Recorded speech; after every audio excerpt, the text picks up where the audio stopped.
Hey y'all, this is Monica. I am the Natural Hair Eclectic. Thank you so much for tuning in today. We're going to be talking about some more natural hair topics, just chit chatting and whatnot. First, do you like my hair? I told y'all I was working the same hairstyle, just flipping it different ways.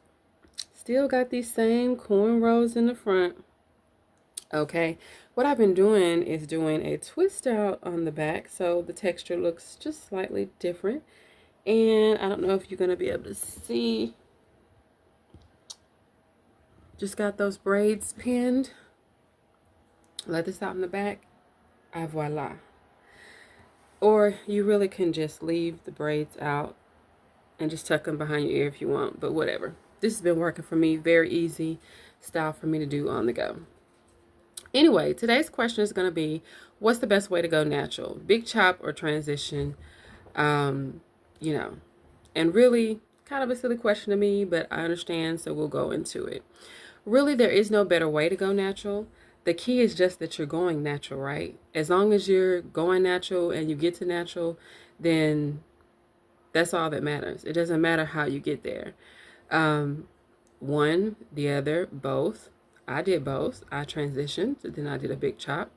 Actually, I did two chops. I did a mini chop and a big chop, and I transitioned. So, just what works for you.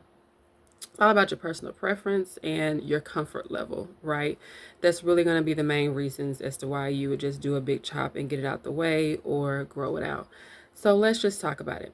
These are ways that you can go natural, how you can move from chemically processed hair to 100% natural hair, the way it grows out of your scalp naturally from the day that you was born, conceived, created. Okay? So, when we do the big chop, we decide that we're going to cut all of the chemically straightened hair out of our hair at once. So you could have hair all the way down to your shoulders and just a little bit of new growth down here.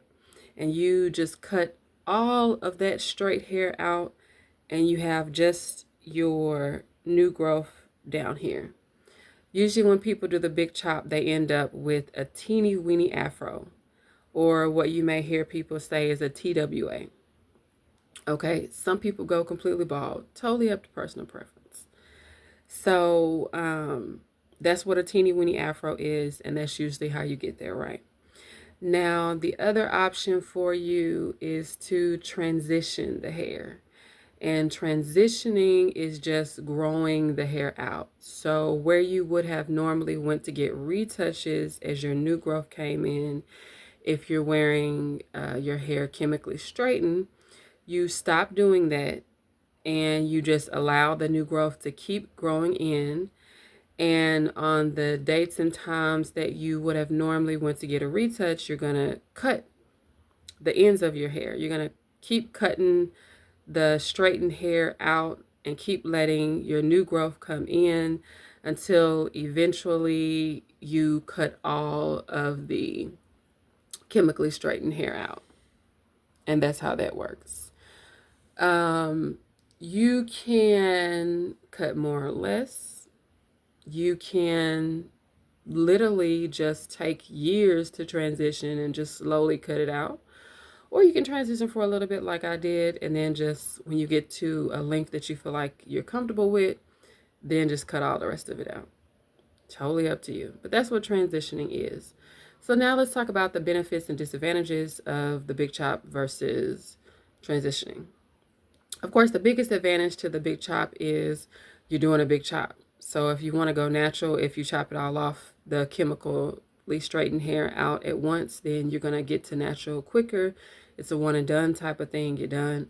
You can go on about your business, right? The disadvantages to the big chop is, for most people, is length, right? You're going to have a little bitty afro. And unfortunately, in our society, our standards of beauty that we have somehow adopted, a lot of us feel that our femininity, our attractiveness is based in the texture and the length of our hair, right? In Black communities, we talk about, how our hair is our crown and our glory. And if your hair isn't looking a certain way, you may not feel as good about yourselves. We have to reprogram our minds about what we see as beauty. And, going natural is really about that, accepting yourself as you are beautifully and naturally. You like that. So, if you have worn your hair short before, if you don't have any problem with short hair, just big chop if you want to go natural. If hair is more of an artistic expression for you, if you're one of those people who will, grow your hair all the way down to your butt and then cut it and wear an afro and then put some braids in and then color it blonde and then do something else next, and hair is more of an artistic expression to you than anything else, just do a big chop. No big deal, you know. If hair length isn't a big deal, then just, big chop it. It's all good. But if you are a person that doesn't like short hair, or you don't like the way your hair looks short, or, you're still working on the confidence to wear those styles, or if you're still learning how to accept yourself in your natural state and your natural beauty, then transitioning gives you time to make the adjustments. You also may work in a work environment or a business or a corporate environment or whatever environment.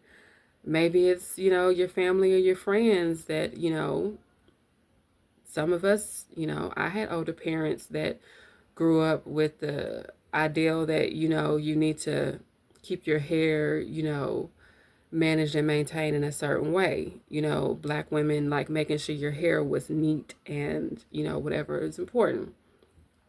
Whatever it is, in those situations, if you need to maintain the length for your comfort level or for whatever your situation is, then just do the transition your hair to natural, and it'll be fine. So also know that, you can still big chop, and there are other things that you could do that even if people don't even have to know you went natural. You can wear wigs, you can wear braids, hats, scarves, head wraps, things like that, that are going to be protective styles and hide your hair and whatnot. And people, and sorry, the text message coming in. People may never know that you go natural until you go natural, right? And that's a way that you could go ahead and do the big chop and then still be able to keep a little bit of length, but you're going to need at least maybe 1 inch to 2 inches of hair so that they can grip it to do braids. But that's an option for you too, right? Both ways. That can help for people who are transitioning too, because the issue with transitioning is dealing with multiple textures on your head, right? So as your hair starts to grow in, you're going to be dealing with 2 drastically different textures that are going to require different types of hair care. And your chemically straightened hair is already damaged from the chemical process. It's already weak, thin, prone to breakage.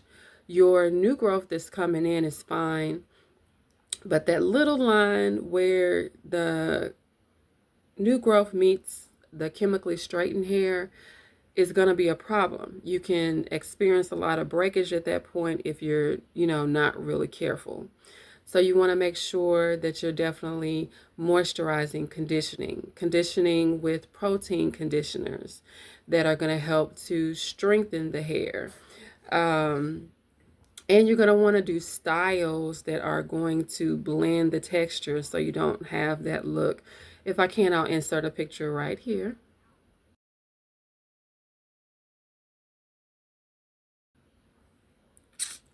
Okay, that shows you what I'm talking about as far as hair growing out and having those 2 different textures. And as it grows out, you'll find out, okay, this is why some people just go ahead and end up big chopping because they just don't want to deal with it. But you're going to have to blend those 2 textures together. Now, most people accomplish this by flat ironing their hair with heat. Not necessarily my recommendation or my hair philosophy or what I would do, but I've learned to just let people do what they want to do with their hair. It's yours, right? You can do whatever you want with it. Just keep in mind that if you're putting heat on your hair, you're adding another potentially damaging factor to an already damaging situation. You got chemically treated hair that's already weaker. You're going to be introducing heat, which can do the same thing that a chemical relaxer can do but that's getting into a whole nother thing or whatnot. So just be careful with that. You're going to need to be very careful with moisturizing and conditioning your hair in that scenario.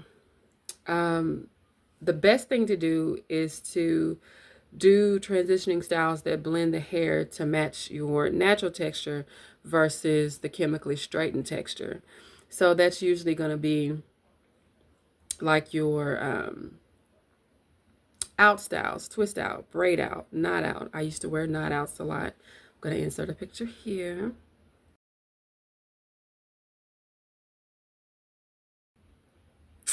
Yes, when I was transitioning, this is a style that I wore often, where I would just put my hair in Bantu knots. I'm going to just pick a little piece of hair right here. Bantu knots, if I can get some light. You just twist the hair, right? You twist the hair around, and then you just, ooh, the lighting is not good, so you may not be able to see. And you just twist the hair around itself.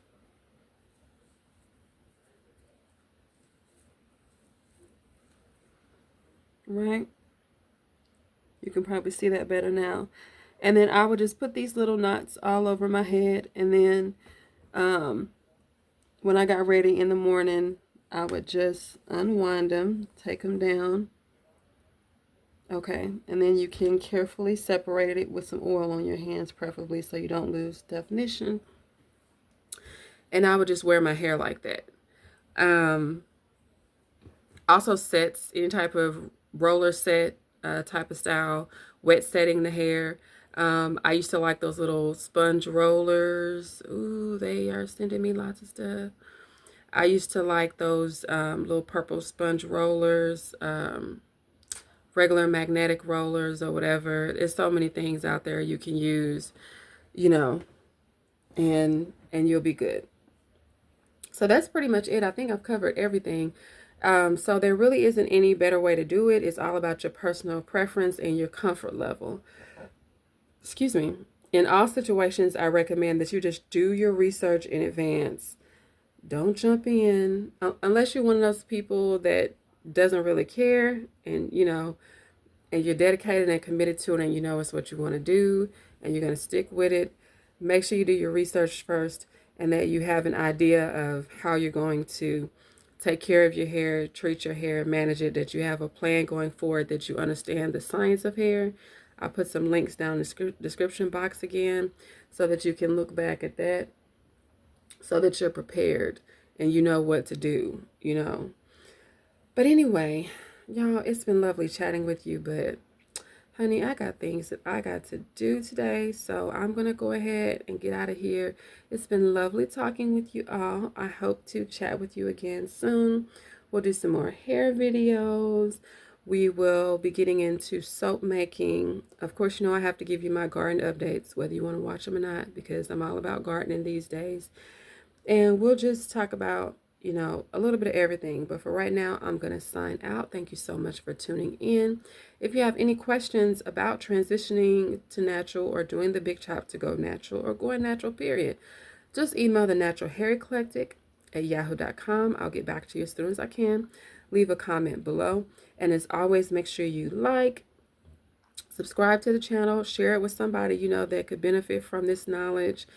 And I will see you all on the next one. Thank you so much for watching. Bye, y'all.